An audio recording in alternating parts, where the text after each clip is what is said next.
Hi, I'm Thomas. Welcome back to the course Principles of Management. Today's lecture is Managing Social Responsibility and Ethics. Let's start with some social responsibility concepts. In looking at how an organization interacts with its social environment, there is a spectrum of response that an organization can pursue. First, social obligation is simply following the law. This is the minimum that an organization might do. This is based on legal requirements, enforcement of the law in a particular country, and this is described as social obligation. At the next level is social responsiveness, which is responding to social need. When an organization sees a particular need, either that it can fulfill or a need that it can assist by adjusting perhaps its business practices, then that's the idea of social responsiveness. And at the highest level of interaction with society is social responsibility.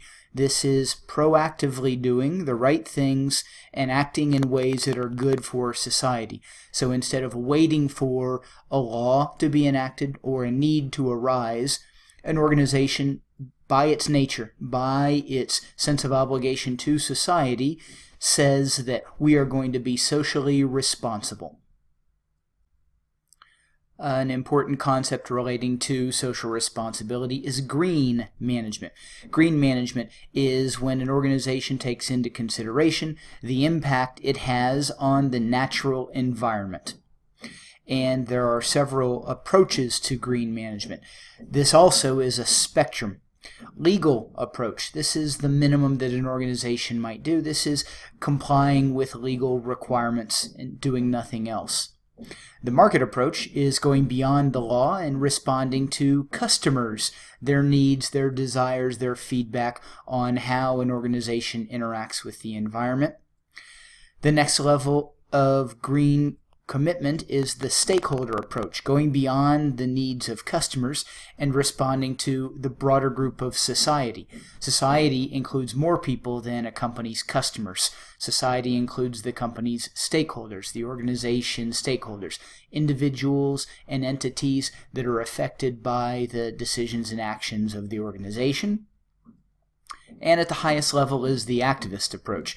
This is proactively protecting the Earth's resources and not waiting for a law or a customer or another stakeholder to make a request or state a claim. Rather, proactively the organization decides we will pursue green management, and green management will be an integrated part of our operations and our organizational culture and philosophy. Now let's look at ethics. Let's look at two definitions relating to ethics. First, ethics is defined as the principles, values, and beliefs that define right and wrong behavior. And within that definition is the term values. Values is defined as basic beliefs about what is right and wrong. So we're going to look more closely at ethics now. This gives us a good definition to work with. Let's look at ethics from the personal standpoint, the individual standpoint, ethics and personal characteristics. One factor relating to ethics at the individual level is a person's stage of moral development. And here we see three stages of moral development. Pre-conventional. An individual's choice is based on external factors. So an individual makes moral decisions based on external influence. Rules and laws are good examples of external factors. The next stage, the conventional level, an individual makes choices based on relationships. Friends and family have an influence on the individual's choices. And at the highest level of stage of moral development is the principled stage. This is when an individual is making choices based on his or her own personal ethics, not based on outside influences, rather based on internal ethical position. Additionally, we can look at personality characteristics of individuals.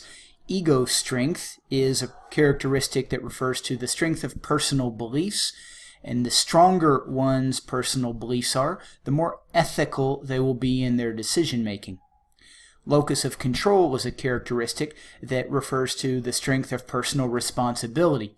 The more a person has a sense of personal responsibility in making decisions and in taking actions, the higher level of ethics they will integrate into their decisions and activities. We'll take a break here, and when we return, we're going to continue with the concept of ethics, looking at ethics at the organizational level.